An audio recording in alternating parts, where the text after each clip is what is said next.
আখিরি মোনাজাতের মধ্য দিয়ে শেষ হলো প্রথম পর্বের দ্বিতীয় ধাপের ইজতেমা। মোনাজাত পরিচালনা করেন শুরাই নিজামের শীর্ষ মুরব্বী হাফেজ মাওলানা মোহাম্মদ জুবায়ের আহমেদ। এ সময় আমিন আমিন ধ্বনিতে মুখরিত হয় তুরাত্তির। মোনাজাতে দেশ ও মুসলিম উম্মার শান্তি কামনা করেন মুসল্লিরা। ৮ দিন বিরতি দিয়ে ১৪ ফেব্রুয়ারি থেকে দ্বিতীয় পর্বের বিশ্ব ইজতেমার আয়োজন করবেন ভারতের মাওলানা সাদ অনুসারীরা। আবু সাইদ অপুর রিপোর্ট। তাবলিগ জামাতের শীর্ষ মুরব্বীদের তাৎপর্যপূর্ণ বয়ান ও মুসল্লিদের নফল নামাজ, তাসবিহ, তাহলিল, জিকির, আজগারের মধ্য দিয়ে গাজীপুরের টঙ্গীর তুরাগ নদী তীরে বিশ্ব ইজতেমার প্রথম পর্বের দ্বিতীয় ধাপের আখেরি মোনাজাত দুপুর ১২টায় শুরু হয়। এ ধাপেও আখেরি মোনাজাত পরিচালনা করেন কাকরাইল জামে মসজিদের পেশ ইমাম হাফেজ মাওলানা মোহাম্মদ জুবায়ের আহমেদ। এই সময় দেশের বিভিন্ন প্রান্ত থেকে ছুটে আসা মুসল্লিদের আমিন আমিন ধ্বনি আর কান্নারোলে প্রকম্পিত হয়ে ওঠে তুরাগ নদীর তীর। মহান আল্লাহর দরবারে সন্তুষ্টি লাভের আশায় ধর্মপ্রাণ মুসলমানরা দুহাত তুলে প্রার্থনা করেন দেশ ও জাতির শান্তি কামনায়। কারোর মধ্যে যেন কোনো ভেদাভেদ না থাকে, কারোর মধ্যে যেন কোনো মতামত না থাকে। আল্লাহ রাসূল যে তাবলিগ জামাত নিয়ে যে আয়াত বলেছেন যে বাল্লিগ, তোমরা তাবলিগ করো, সারা বিশ্বর মধ্যে আল্লাহ রাসূলের আয়াতগুলো পৌঁছে দাও। দেশ ও মানুষের কল্যাণে যাতে সুন্দরভাবে ইসলামের আদর্শ পালন করা হয় প্রার্থনা করলাম যে যত মুসলমান আছে অল পৃথিবী আল্লাহ সবাইকে হেদায়েত দেয়। আখেরি মোনাজাত উপলক্ষে ইজতেমা ময়দানের আশপাশে যান চলাচলে বিধিনিষেধ আরোপ করা হয়। মহানগর পুলিশের পক্ষ থেকেও নিরাপত্তার জন্য নেওয়া হয় বিশেষ সতর্কতামূলক ব্যবস্থা। সারা বিশ্বের মুসলমানের জন্য দোয়া ছিল, সবাই যেন ভালো থাকে। আল্লাহর কাছে ফরিয়াদ করলাম যেন সব মুসলিম মুসলমান এক হয়ে চলতে পারে। যত মুমিন মুসলমান কবরবাসী হয়েছে তাদের জন্য দোয়া করছি। ইসলাম মানে শান্তি, সেই শান্তির পথে যেন এরকম কোনো অপ্রীতিকর ঘটনা আর কখনোই না ঘটে। নামাজ, বন্দেগী আর জিকির আজগারের মধ্য দিয়ে জাতীয় বিশ্ব ইজতেমার ৫৮তম প্রথম পর্বের দ্বিতীয় অংশের আখিরি মোনাজাত অনুষ্ঠিত হয়েছে। তবে এই আখির মোনাজাত অনুষ্ঠানে সকল ধর্মপ্রাণ মুসল্লিদের প্রার্থনা ছিল একটাই, দেশ ও জাতির উন্নয়ন এবং সমৃদ্ধি কামনা। গাজীপুরের টঙ্গী তুরাগ নদীর পাড় থেকে আবু সাইদ অপু, মাই টিভি। বিনা নোটিশে সড়ক ও জনপথ বিভাগের উচ্ছেদ অভিযানের প্রতিবাদে ঢাকা উত্তরাঞ্চলের সব পেট্রোল পাম্প অনির্দিষ্টকালের জন্য ধর্মঘট প্রত্যাহার করেছে মালিক শ্রমিক ঐক্য পরিষদ। এর আগে সকাল ৮টা থেকে সব ধরনের জ্বালানি তেল উত্তোলন ও বিপণন বন্ধ রেখেছে সংগঠনটির মালিক ও শ্রমিকেরা। এতে করে জ্বালানি তেল না পাওয়ার কারণে যানবাহন চলাচল ব্যাহত হয়। বিশেষ করে মোটরসাইকেল চালকরা পড়েন বিপাকে। গতকাল মঙ্গলবার Bangladesh petroleum dealers, distributors, agents and petrol pump owners অ্যাসোসিয়েশনের স্বাক্ষরিত বিজ্ঞপ্তিতে রাজশাহী ও রংপুর বিভাগের পেট্রোল পাম্প মালিকদের জ্বালানি তেল উত্তোলন ও বিপণন বন্ধের আহ্বান জানানো হয়।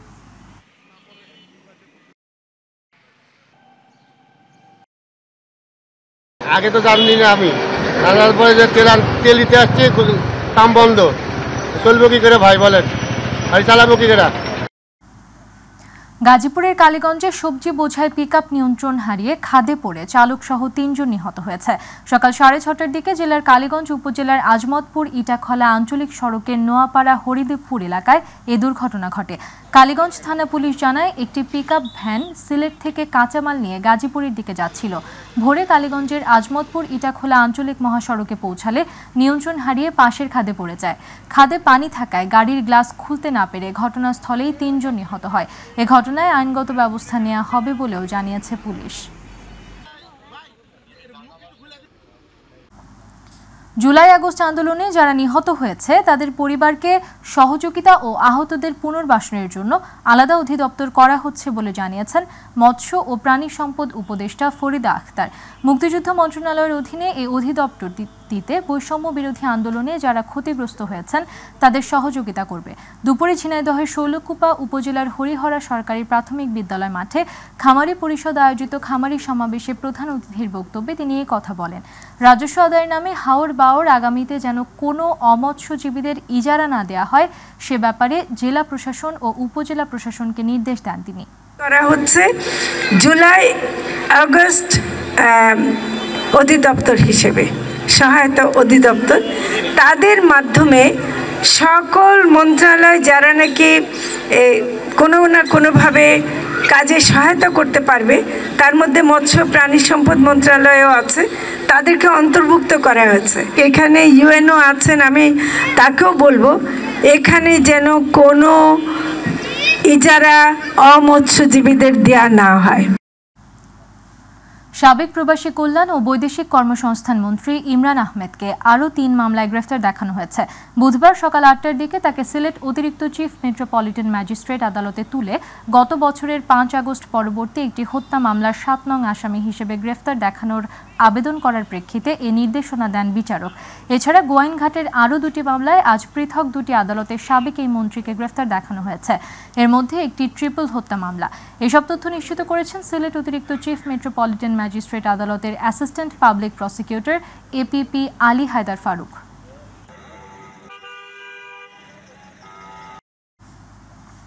চট্টগ্রাম কেন্দ্রীয় কারাগারে আটক সাবেক মন্ত্রী ইঞ্জিনিয়ার মোশাররফ হোসেনকে চট্টগ্রাম মেডিকেল কলেজ হাসপাতালে নিয়ে আসা হয়েছে। সকালে তাকে হাসপাতালে পাঠানো হয়। কড়া নিরাপত্তার মাধ্যমে তাকে হাসপাতালে আনা হয়। তবে নিয়মিত চেকআপের জন্য হাসপাতালে নেওয়া হয়েছে বলে জানান কারাগারের senior jail super Iqbal Hossain. তিনি বলেন, সাবেক সংসদ সদস্য ইঞ্জিনিয়ার মোশাররফকে চেকআপের জন্য পাঠানো হয়েছে হাসপাতালে। তার পরীক্ষা নিরীক্ষার জন্য মূলত পাঠিয়েছি। প্রতিদিনই আমাদের এখান থেকে রোগী যায় হাসপাতালে অসুস্থ হলে কিংবা চেকআপের জন্য। এটি নিয়মিত ঘটনা।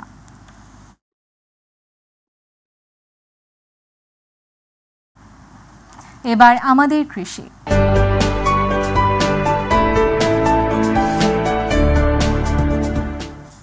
টাঙ্গাইলে 3 দিন ব্যাপী কৃষি মেলার উদ্বোধন করেছে জেলা প্রশাসক। জেলা কৃষি সম্প্রসারণ অধিদপ্তরের আয়োজনে মেলা চলবে 3 দিন। মেলা ঘিরে কৃষি উদ্যোক্তাদের মাঝে বিরাজ করছে আনন্দ। কন্দাল ফসল উন্নয়ন প্রকল্পের আওতায় 3 দিন ব্যাপী কৃষি মেলার উদ্বোধন করা হয়। আজ জেলা প্রশাসক কার্যালয়ের সামনে জনসেবা চত্বরে এই কৃষি মেলা শুরু হয়। জেলা কৃষি কর্মকর্তা আশিক পারভেজের সভাপতিত্বে মেলা উদ্বোধন করেন জেলা প্রশাসক শরীফা হক। এ সময় অতিরিক্ত জেলা প্রশাসক আব্দুল্লাহ আল মামুন সহ আরও অনেকে উপস্থিত ছিলেন।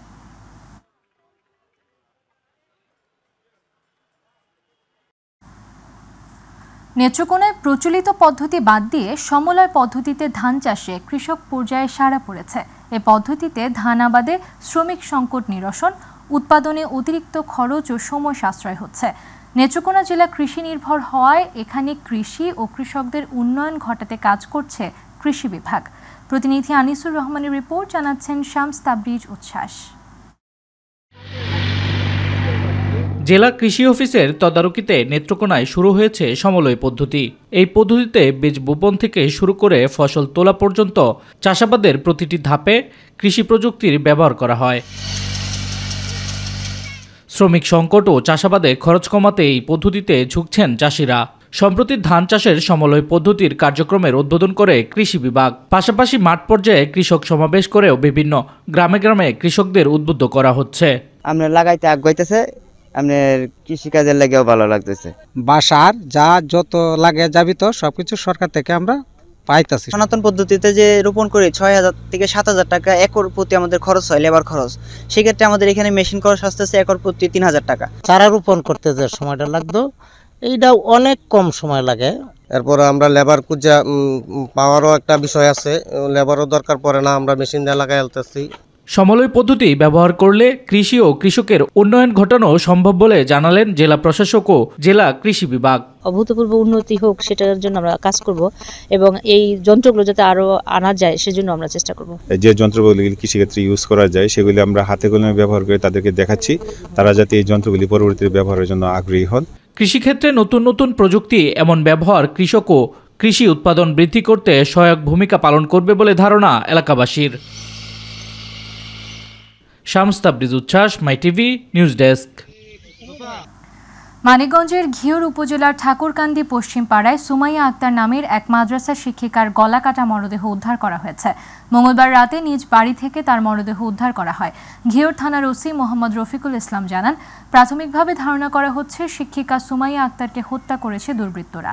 এ ঘটনায় প্রতিবেশী বাপ্পি খন্দকার ও নিহতের স্বামী মোস্তাক আহমেদকে জিজ্ঞাসাবাদের জন্য আজ সকালে থানা হেফাজতে নেওয়া হয়েছে।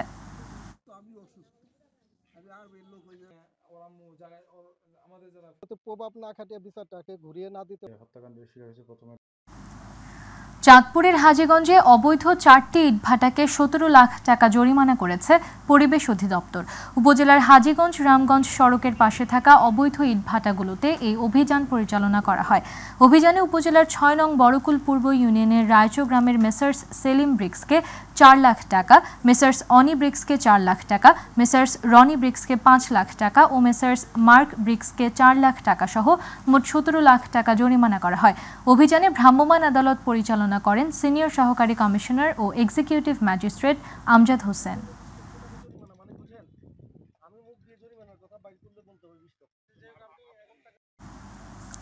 চট্টগ্রামের ফৌজদারহাটের ডিসি পার্কে লরি চালকদের সাথে আনসার ও নিরাপত্তা রক্ষীদের মারামারির জেরে কর্মবিরতি পালন করছে প্রাইম মুভার ট্রেলার শ্রমিকরা। সকাল থেকে কর্মবিরতি পালন করার পাশাপাশি বন্দর এলাকায় সড়ক অবরোধ করেছে তারা। এর ফলে সড়ক জুড়ে তৈরি হয়েছে তীব্র যানজট। পরে পুলিশ ও সেনাবাহিনী ঘটনাস্থলে গিয়ে পরিস্থিতি নিয়ন্ত্রণে আনে।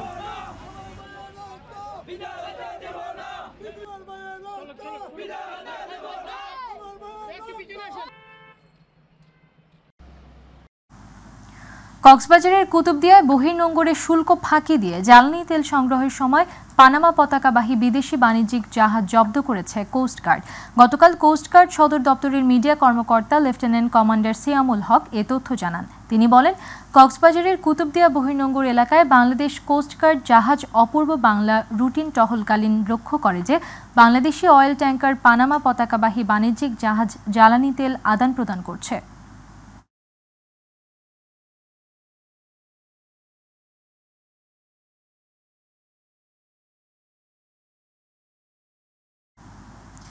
বিএনপির কেন্দ্রীয় কমিটির vice chairman doctor Asaduzzaman Ripon বলেছেন, অন্তর্বর্তীকালীন সরকার বর্তমানে ক্ষমতায় আছে যে সরকারকে বিএনপি সহ সবাই সমর্থন করেছিল।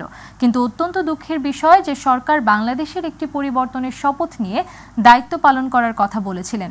স্বৈরশাসকরা যেভাবে ভোগবিলাসে ব্যস্ত ছিল, বর্তমান অন্তর্বর্তীকালীন সরকারের কিছু কিছু উপদেষ্টা তারা সেই বিগত কথিত স্বৈরশাসকের মতো ভোগবিলাসে লিপ্ত হয়েছেন। সকালে সাবেক ছাত্রদল নেতা কামরুল ইসলাম তপনের আয়োজনে টঙ্গীবাড়ি উপজেলার পাঁচগাঁও বাজার সংলগ্ন বালুর মাঠে শীতার্ত মানুষের মধ্যে কম্বল বিতরণ অনুষ্ঠানে তিনি এ কথা বলেন।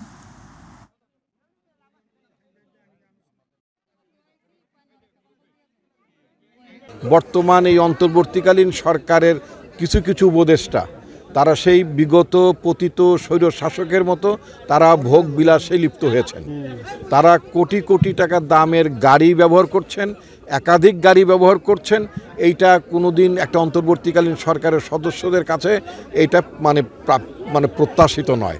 তো আমরা যেটা মনে করি যে অন্তর্বর্তীকালীন সরকারের লোকেরা এইভাবে যদি ভোগ বিলাসে যদি লিপ্ত হয়ে পড়েন, তাহলে সরকার সংস্কারটা আসলে এই সরকার সংস্কারের যে এজেন্ডা, সংস্কারের যে লক্ষ্য, সেখান থেকে সরকার পিছিয়ে পড়বে। ময়মনসিংহে জাতীয় গ্রন্থাগার দিবস পালিত হয়েছে। সকালে জেলা প্রশাসক কার্যালয়ের সামনে থেকে একটি বর্ণাঢ্য র্যালি বের হয়ে নগরীর প্রধান সড়ক প্রদক্ষিণ করে।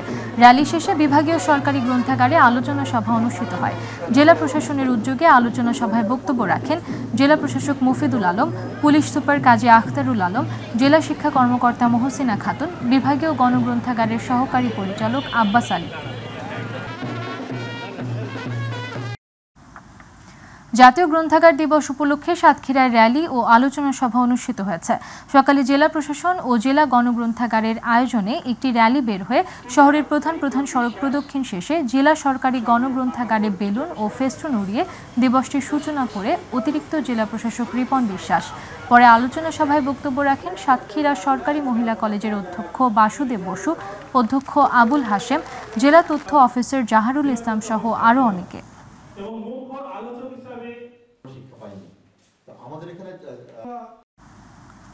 ফরিদপুরের ভাঙ্গায় অনগ্রসর শ্রেণী শিক্ষা বঞ্চিত বেদে শিশুদের মাঝে শিক্ষার আলো ছড়িয়ে দিতে ব্যতিক্রমী উদ্যোগ গ্রহণ করেছেন উপজেলা নির্বাহী কর্মকর্তা মিজানুর রহমান। শিক্ষা বঞ্চিত, অযত্ন অবহেলায় বেড়ে ওঠা বাসস্থানহীন এসব বেদে শিশুদের মাঝে উপজেলা নির্বাহী কর্মকর্তার বিশেষ উদ্যোগে বিতরণ করা হয় নতুন বছরের বই। দুপুরে উপজেলার ভাঙ্গা পৌর সদরের 2 নং সদরদি মডেল সরকারি প্রাথমিক বিদ্যালয়ে প্রাথমিকভাবে 11 জন শিক্ষার্থীকে তাদের অভিভাবকদের উপস্থিতিতে নতুন বছরের বই তুলে দেওয়া হয়। এ সময় কচি কাঁচা শিক্ষার্থী ও অভিভাবকরা উচ্ছ্বসিত হয়ে ওঠে।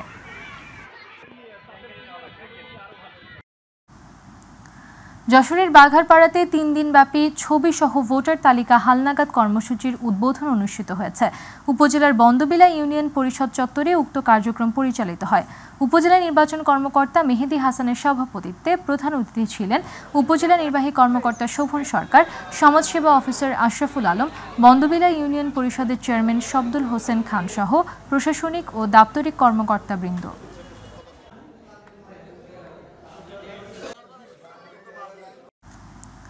চট্টগ্রাম দক্ষিণ জেলা ছাত্রদলের সাবেক সভাপতি লিয়াকত আলী চেয়ারম্যানকে দক্ষিণ জেলা বিএনপির নবগঠিত আহ্বায়ক কমিটির যুগ্ম আহ্বায়ক নির্বাচিত করায় আনন্দ মিছিল করেছে বাঁশখালী বিএনপির অঙ্গ সংগঠনের নেতাকর্মীরা। দুপুরে বাঁশখালী আলাওয়াল কলেজ মাঠ থেকে আনন্দ মিছিলটি বের হয়ে বাঁশখালী থানা প্রদক্ষিণ করে উপজেলায় এসে শেষ হয়।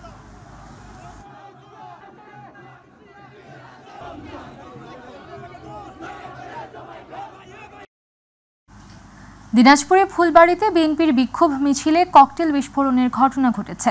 এতে উপজেলা ও পৌর বিএনপির সাধারণ সম্পাদক সহ আহত হয়েছে কমপক্ষে 5 জন। মঙ্গলবার পৌর শহরের ছোট যমুনা ব্রিজের পূর্ব প্রান্তে এ হামলার ঘটনা ঘটে। এদিকে উপজেলা বিএনপির সাধারণ সম্পাদক ও পৌর বিএনপির সাধারণ সম্পাদকের অবস্থার অবনতি হওয়ায় উন্নত চিকিৎসার জন্য দিনাজপুর মেডিকেল কলেজ হাসপাতালে প্রেরণ করা হয়। খবর পেয়ে ফুলবাড়ি থানা পুলিশ ঘটনাস্থলে পৌঁছে আরও 3টি অবিস্ফোরিত ককটেল উদ্ধার করে থানায় নিয়ে যায়। অপরদিকে এই ঘটনার পর বিএনপি আরও একটি প্রতিবাদ মিছিল বের করে। আওয়ামী লীগকে নিষিদ্ধ ও শেখ হাসিনা সহ গণহত্যার সাথে সম্পৃক্তদের বিচার দাবিতে ফরিদপুরে বিক্ষোভ করেছে গণ অধিকার পরিষদ। দুপুরে ফরিদপুর প্রেস ক্লাবের সামনে গণ অধিকার পরিষদের নেতাকর্মীরা বিক্ষোভ প্রদর্শন করেন। পরে সেখানে মানববন্ধন থেকে আওয়ামী লীগকে নিষিদ্ধ করার দাবি জানানো হয়। এ সময় গণ অধিকার পরিষদ ফরিদপুর জেলা শাখার সভাপতি ফরহাদ হোসেন, সাধারণ সম্পাদক ফরহাদ মিয়া, যুব অধিকারের সভাপতি মোহাম্মদ সাইদ তুমকো বক্তব্য রাখেন।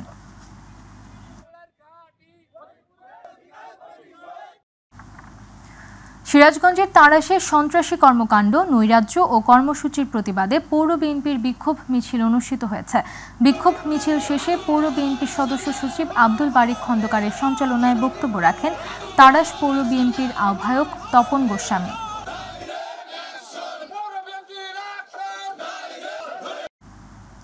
আওয়ামী লীগের রাজনীতি নিষিদ্ধ, গণহত্যাকারীদের গ্রেফতার ও শাস্তির দাবিতে ব্রাহ্মণবাড়িয়া বিক্ষোভ মিছিল, মানববন্ধন ও স্মারকলিপি দিয়েছেন জেলা গণ অধিকার পরিষদের নেতাকর্মীরা।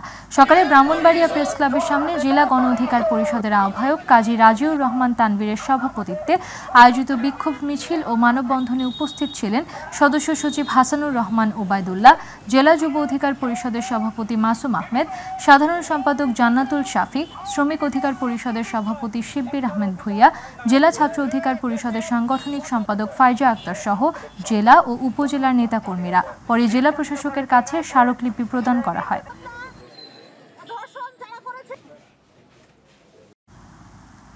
জুলাই গণ অভ্যুত্থানে সংঘটিত গণহত্যার বিচার, বিগত 16 বছরের গুম, খুন, লুটপাট ও অর্থ পাচারের সঙ্গে জড়িতদের দ্রুত শাস্তির দাবিতে পটুয়াখালী জেলা প্রশাসকের মাধ্যমে অন্তর্বর্তীকালীন সরকারের প্রধান উপদেষ্টার কাছে স্মারকলিপি দিয়েছে গণ অধিকার পরিষদ। সকালে গণ অধিকার পরিষদ পটুয়াখালী জেলা প্রশাসক কার্যালয়ের সামনে মানববন্ধন কর্মসূচি পালন করে। পরে জেলা প্রশাসকের মাধ্যমে সরকারের কাছে স্মারকলিপি প্রদান করা হয়। এরপরে সংগঠনের নেতাকর্মীরা শহরের গুরুত্বপূর্ণ সড়কে বিক্ষোভ মিছিল বের করে।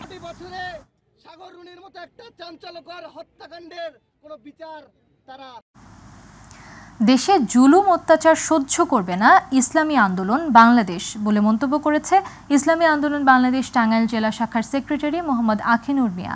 টাঙ্গাইলের ধনবাড়ির ধানহাটিস্থ বণিক সমিতি প্রাঙ্গণে থানা সম্মেলনে ইসলামী ছাত্র আন্দোলন বাংলাদেশ ধনবাড়ি উপজেলা শাখার সাংগঠনিক সম্পাদক নাফিউল ইসলামের সঞ্চালনায় ও সভাপতি মোহাম্মদ হাসিবুল হাসান নীরবের সভাপতিত্বে প্রধান অতিথির বক্তব্যে তিনি এসব কথা বলেন।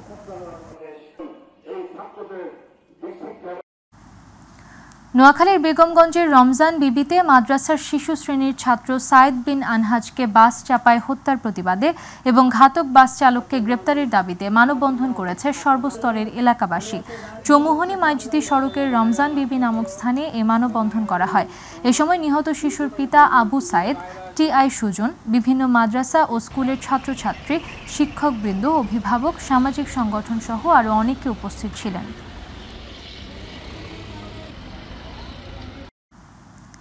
বাংলাদেশ ইসলামী ছাত্র শিবিরের ৪৮তম প্রতিষ্ঠা বার্ষিকী উপলক্ষে নাটোরের সিংড়ায় ফ্রি ব্লাড গ্রুপিং ক্যাম্পেইন অনুষ্ঠিত হয়েছে। সকালে গৌলী আফরোজ সরকারি অনার্স কলেজ মাঠে উপজেলা ছাত্র শিবিরের আয়োজনে দিনব্যাপী ক্যাম্পেইন উদ্বোধন করা হয়। উক্ত ব্লাড গ্রুপ নির্ণয় কর্মসূচিতে বিভিন্ন স্কুল ও মাদ্রাসার শিক্ষার্থীরা অংশগ্রহণ করে। এ সময় উপজেলা ছাত্র শিবিরের উপজেলা সভাপতি ইমরান ফরহাদ সহ বিভিন্ন পর্যায়ের নেতাকর্মীরা উপস্থিত ছিলেন।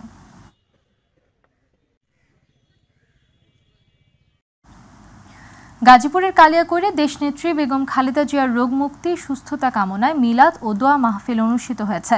একই সঙ্গে হতদরিদ্র শীতার্ত ও দুস্থ মানুষের মাঝে কম্বল বিতরণ করা হয়। দুপুরে কালিয়াকৈরের চাবাগান কাজী সাইয়েদুল আলম উচ্চ বিদ্যালয়ের মাঠে এ কর্মসূচির আয়োজন করেন বিএনপির কেন্দ্রীয় নির্বাহী কমিটির সদস্য ও ঢাকা বিভাগীয় বিএনপির সাংগঠনিক সম্পাদক কাজী সাইয়েদুল আলম বাবুল। অনুষ্ঠানে সভাপতিত্ব করেন বোয়ালি ইউনিয়ন বিএনপির সভাপতি আলী আজম।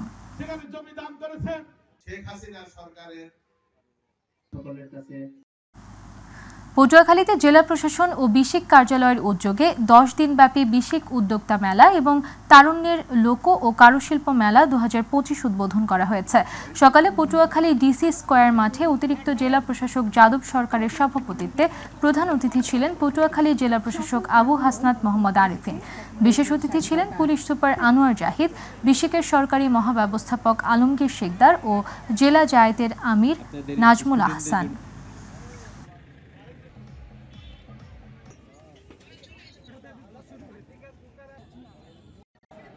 আপনাদের স্টুডেন্টদের জন্য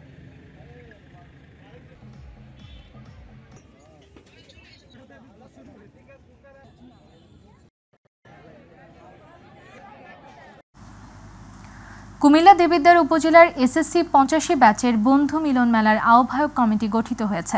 এ সময় চট্টগ্রাম বিশ্ববিদ্যালয়ের প্রফেসর ডক্টর এ.কে.এম. রেজাউর রহমানকে আহ্বায়ক ও দেবিদ্বার সততা হাসপাতালের পরিচালক প্রশাসন আব্দুল কুদ্দুস মিয়াকে সদস্য সচিব করে ৯ সদস্য বিশিষ্ট আহ্বায়ক কমিটি গঠন করা হয়। আহ্বায়ক কমিটি ২০২৫ সালের মধ্যে দেবিদ্বার উপজেলা এসএসসি ১৯৮৫ ব্যাচের বন্ধুদের সাথে আলোচনা করে এটি পূর্ণাঙ্গ কমিটি গঠন এবং প্রয়োজনীয় উপকমিটি গঠন করবেন। নেত্রকোনায় বিশেষ চাহিদা সম্পন্ন অটিজম শিশুদের মনোবিকাশের জন্য চিত্রাঙ্কন প্রতিযোগিতা ও পুরস্কার বিতরণী অনুষ্ঠিত হয়েছে।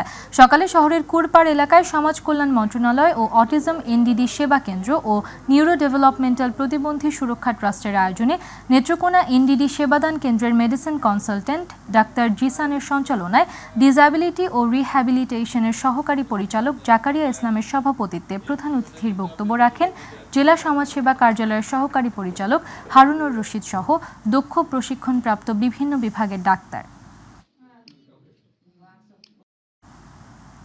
বর্বরোচিত হামলায় বোয়ালি ইউপি সদস্য আব্দুল জব্বারকে হত্যার প্রতিবাদ ও দ্রুত গ্রেফতার এবং ফাঁসির দাবিতে মানববন্ধন ও বিক্ষোভ মিছিল পালিত হয়েছে। সকালে বোয়ালি ইউনিয়ন এলাকাবাসীর আয়োজনে জেলা প্রশাসকের কার্যালয়ের সামনে মানববন্ধন কর্মসূচিতে বক্তব্য দেন ইউপি চেয়ারম্যান শহীদুল ইসলাম সাবু, ইউপি সদস্য কাবিল উদ্দিন, নূর আলম মিলন মিয়া, জোনাকি বেগম।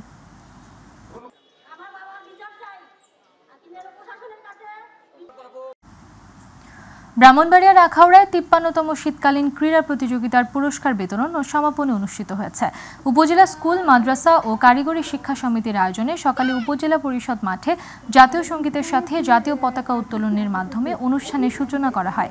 পতাকা উত্তোলন শেষে স্কুলের ছাত্রছাত্রীরা কুচকাওয়াজ, বাল্যবিবাহ রোধে সচেতনতামূলক নাটিকা, বেদের মেয়ের সাপের খেলা সহ মনোমুগ্ধকর ডিসপ্লে প্রদর্শন করেন। প্রধান অতিথি উপজেলা নির্বাহী কর্মকর্তা গাজালা পারভিন রুহি। সালাম দিতে হবে। আমরা দেখছি ফরিদপুরের ভাঙ্গা উপজেলার ঐতিহ্যবাহী ব্রাহ্মণকান্দা আব্দুল শরীফ একাডেমির বার্ষিক ক্রীড়া ও সাংস্কৃতিক অনুষ্ঠান অনুষ্ঠিত হয়েছে।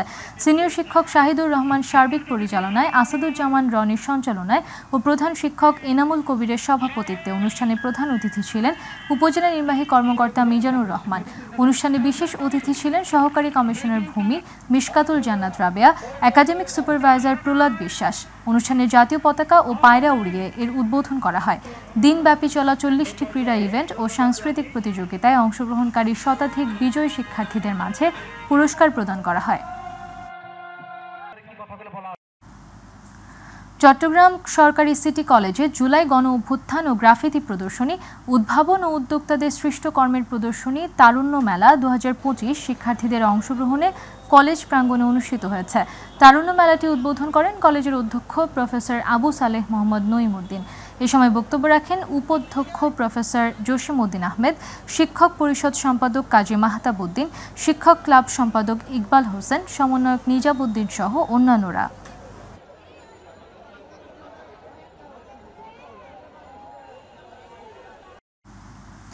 ঢাকার কেরানীগঞ্জে তারুণ্যের উৎসব উদযাপন উপলক্ষে ইউএনও কাপ ব্যাডমিন্টন টুর্নামেন্টের ফাইনাল খেলা অনুষ্ঠিত হয়েছে। ফাইনাল খেলায় কলাতিয়া ইউনিয়ন 2-0 সেটে তারানগর ইউনিয়নকে হারিয়ে চ্যাম্পিয়ন হয়। কেরানীগঞ্জ অফিসার্স ক্লাব আয়োজিত অপর খেলায় অফিসার পর্যায়ে সুমন আজিজ জুটিকে হারিয়ে তাইবুর ফেরদৌস জুটি এবং স্টাফ পর্যায়ে নিমাই আব্দুল হাই জুটিকে হারিয়ে মেহেদি উজ্জ্বল জুটি চ্যাম্পিয়ন হয়। পরে বিজয়ীদের হাতে পুরস্কার তুলে দেন অনুষ্ঠানের প্রধান অতিথি কেরানীগঞ্জ উপজেলা নির্বাহী কর্মকর্তা রিনাত ফৌজিয়া। এ সময় অতিরিক্ত police super Mohammad Shahabuddin, Keraniganj model থানার সহকারী কমিশনার ভূমি জান্নাতুল মাওয়া, উপজেলা প্রকৌশলী আরিফুর রহমান সহ অনেকে উপস্থিত ছিলেন। টিমকে অভিনন্দন এবং শুভকামনা।